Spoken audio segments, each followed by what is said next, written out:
Knocking news वाला गिरीश वशिष्ठ काफ़ी अच्छा काम कर रहा है क्योंकि उसके चैनल पे व्यूज़ काफ़ी है। और एक तरफ एक तरह से हम लोग जो कर रहे हैं यूट्यूब वीडियो बना के वही इन्फॉर्मेशन दे रहा है, लेकिन थोड़ा संभल के।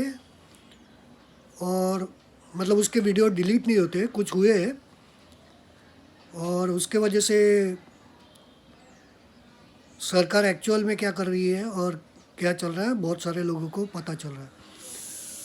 वो बोल रहा था गोल्ड का टैगिंग होगा, हर एक ज्वेलरी मेकर 2 ग्राम के ऊपर कुछ ज्वेलरी बनाएगा, उसका टैगिंग होगा, उसका अपलोड होगा वेबसाइट पे। और जो लोग उसको ख़रीदेंगे उसका भी यूनिक आईडी बनेगा सबका, और सबका यूनिक आईडी में गोल्ड, ज़मीन, शेयर्स, सारी प्रॉपर्टी उसके यूनिक आईडी पे रजिस्टर होगी। और ये एक अच्छा चीज़ है क्योंकि यही तो है ब्लॉकचेन और टोकनाइजेशन। सबका टोकन बनेगा और ट्रेडिंग होगी। ये ट्रेडिंग का एक पेंडोरा बॉक्स खुलेगा। लोग अपने बाइक का भी ट्रेडिंग करेंगे, उसको फ्रैक्शनलाइज करके एक टुकड़ा भी ट्रेड हो सकता है। मतलब एक बाइक है 20 लाख की सुपर बाइक या 50 लाख की, तो 50 लाख की बाइक नहीं खरीद सकता है बहुत सारे लोग, तो वो लोग 1 लाख का फ्रैक्शन खरीदेंगे, उसमें एक टायर खरीदेंगे। तो ये एक नया इकोनॉमिक मॉडल या नया ट्रेडिंग एडवेंचर बनेगा जिसमें हर एक चीज़ का टोकनाइजेशन होगा। ये बेसिकली यूनिक आईडी ये सब टोकनाइजेशन की तरफ जा रहा है। सिर्फ इसमें ख़तरा ये है कि सरकार को पता चलेगा तुम्हारे पास कितना पैसा है, क्या है, कितना गोल्ड है, कितना प्रॉपर्टी है, और वो एक तकलीफ़ वाला है।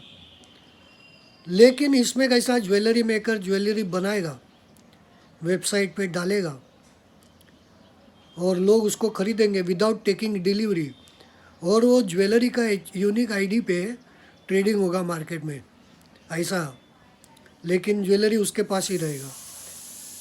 तो ऐसा है ना, यूनिसॉक्स करके है, $20,000 का यूनिसॉक्स था, NFT था वो, सॉक्स का फ़ोटो था वो सॉक्स।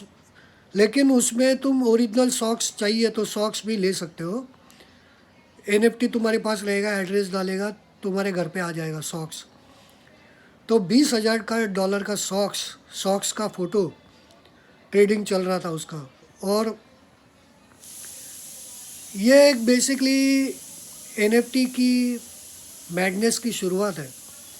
हर एक एसेट का अगर टोकनाइजेशन होगा, वेबसाइट पे रजिस्ट्रेशन होगा, तो उसका NFT बनेगा और उसका ट्रेड कर सकते हैं।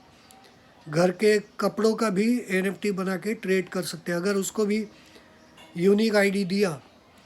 और लेकिन इसमें दिक्कत क्या है, मैंने लिया लेकिन डिलीवरी नहीं लिया है, तो एसेट, एक्चुअल एसेट किसके पास है।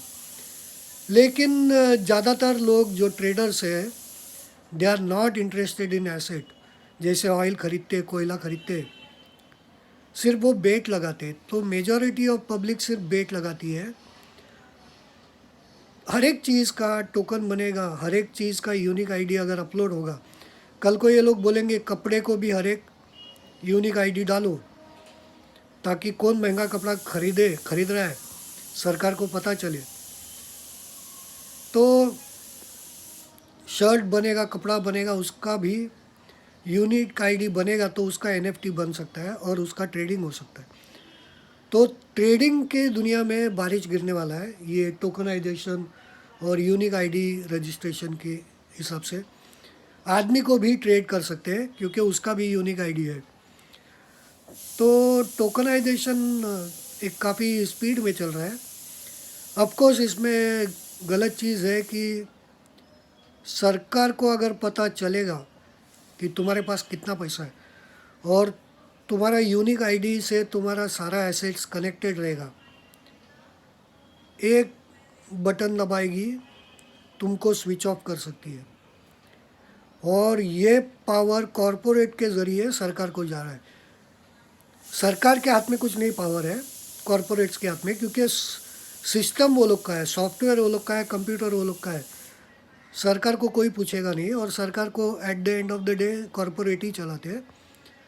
और ये जब मैसिव लेवल पे होगा तो कॉरपोरेट्स के पास ज़्यादा पावर होगा, और इसीलिए ये ब्लॉकचेन डिसेंट्रलाइज्ड वे ऐसा सब इम्प्लीमेंट होगा तो काफ़ी एक माइंड ब्लोइंग इनोवेशन इम्प्लीमेंट होगा।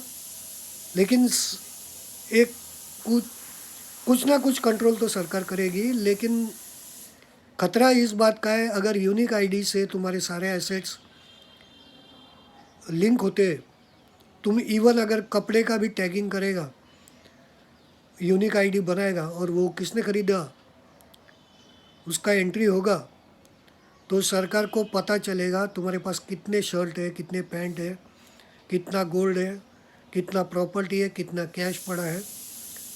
तो सरकार को, आदमी को, किसी सिटीज़न को डिस्ट्रॉय करना एकदम आसान हो जाएगा, चुटकी बजा के होगा। ये एक बड़ा खतरा है।